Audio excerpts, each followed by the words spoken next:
There's another universe. Please make some noise.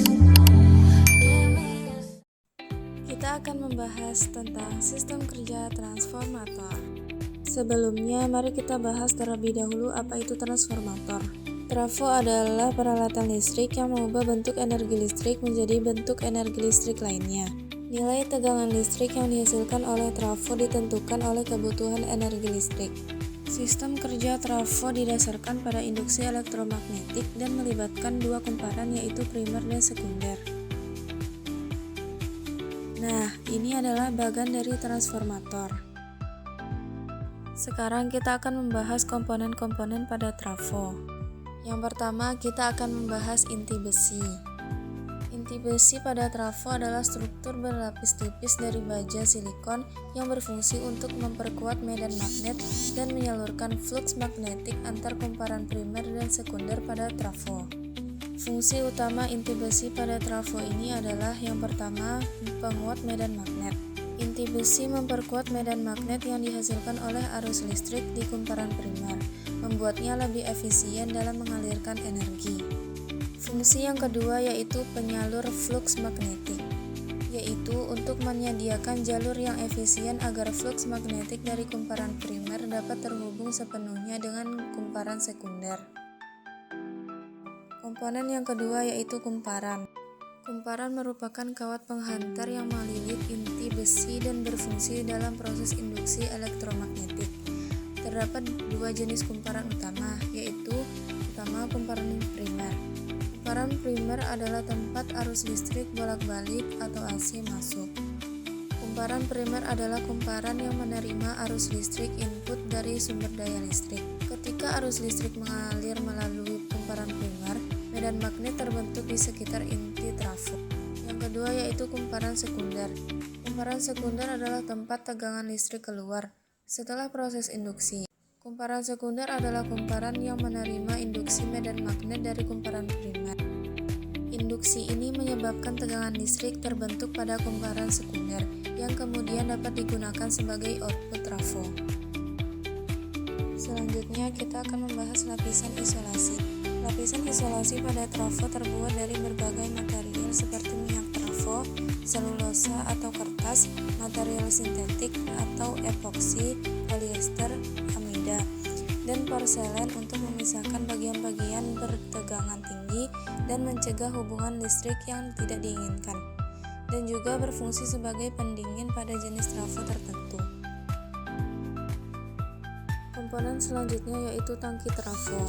Tangki trafo adalah wadah pelindung dan penampung utama untuk komponen internal trafo seperti inti dan belitan.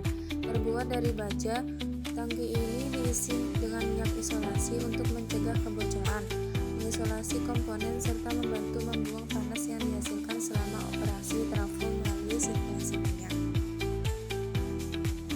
Materi selanjutnya kita akan membahas proses naik dan turunnya tegangan pada transformator. Yang pertama yaitu step up atau tegangan naik.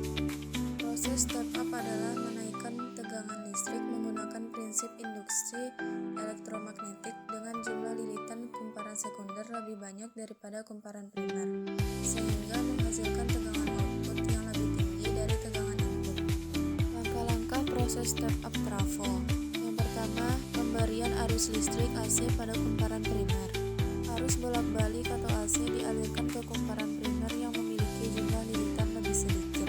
Yang kedua yaitu terjadinya medan magnet. Arus listrik pada kumparan primer ini akan menghasilkan medan magnet yang berubah-ubah di sekelilingnya. Yang ketiga, induksi elektromagnetik pada kumparan sekunder. Medan magnet yang berubah-ubah ini kemudian memotong inti besi lalu mengenai kumparan sekunder, sehingga menginduksi tegangan atau gaya gerak listrik pada kumparan sekunder. Yang keempat yaitu peningkatan tegangan. Karena jumlah lilitan pada kumparan sekunder lebih banyak daripada kumparan primer, tegangan yang diinduksi pada kumparan sekunder akan lebih tinggi dari tegangan pada kumparan primer. Yang kelima yaitu penurunan arus. Seiring dengan peningkatan tegangan, arus listrik pada kumparan sekunder justru akan menjadi lebih kecil atau terbalik dengan tegangan, sesuai dengan hukum kekekalan daya pada trafo. Selanjutnya, step down atau tegangan turun. Step down adalah penurunan tegangan listrik dari nilai tinggi ke nilai rendah berdasarkan prinsip induksi elektromagnetik. Pada proses step down, jumlah lilitan kumparan primer lebih banyak dibandingkan kumparan sekunder. Langkah-langkah proses step down trafo. Yang pertama, arus ke kumparan primer. Arus listrik dengan tegangan tinggi masuk ke kumparan primer. Yang kedua, pembentukan medan magnet. Arus yang mengalir di kumparan primer menghasilkan medan magnet di sekitarnya. Yang ketiga, induksi pada inti besi.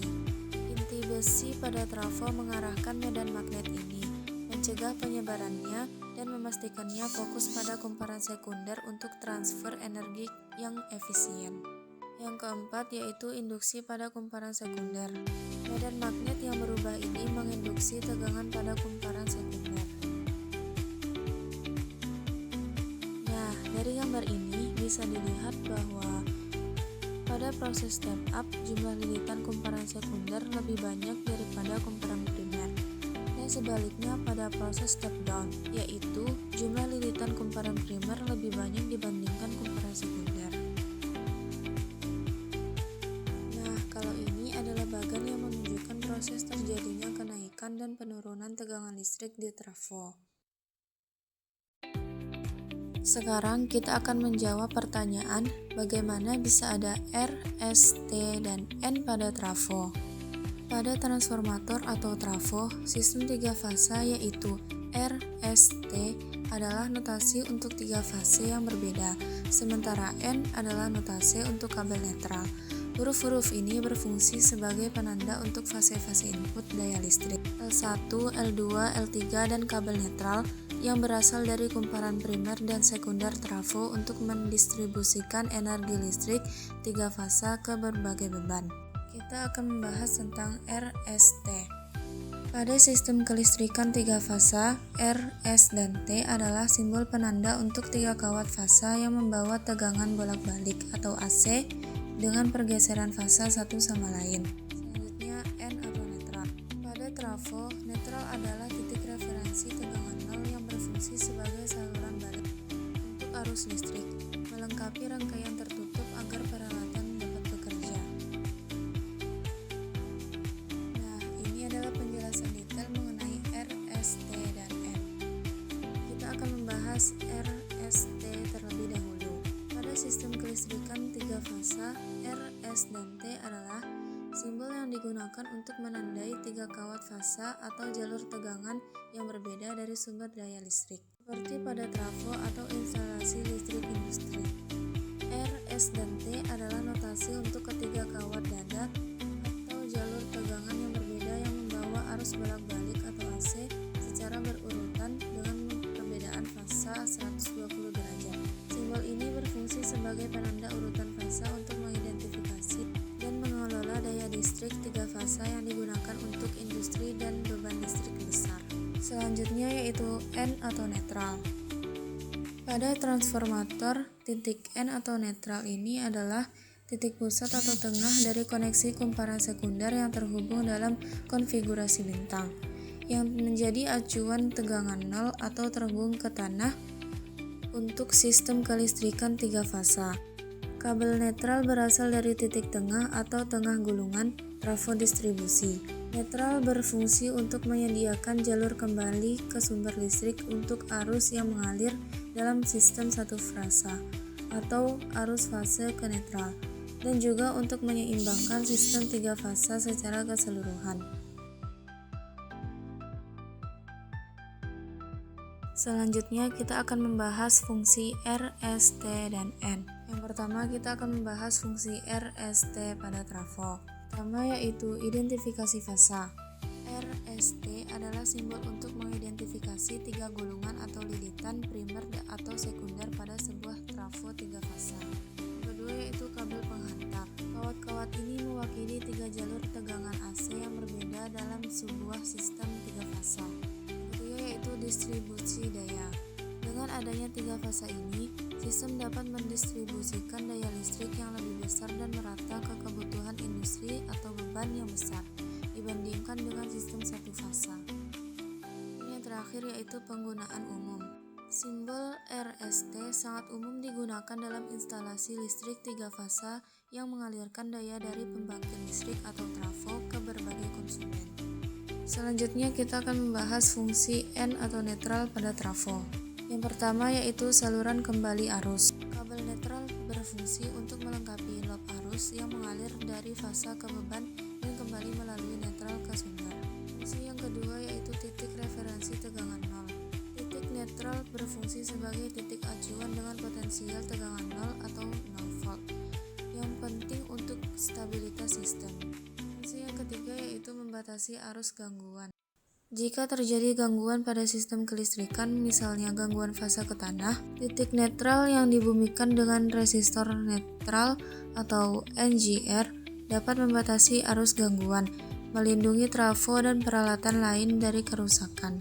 Titik netral yang dibumikan dengan resistor netral atau NGR dapat membatasi arus gangguan, melindungi trafo dan peralatan lain dari kerusakan.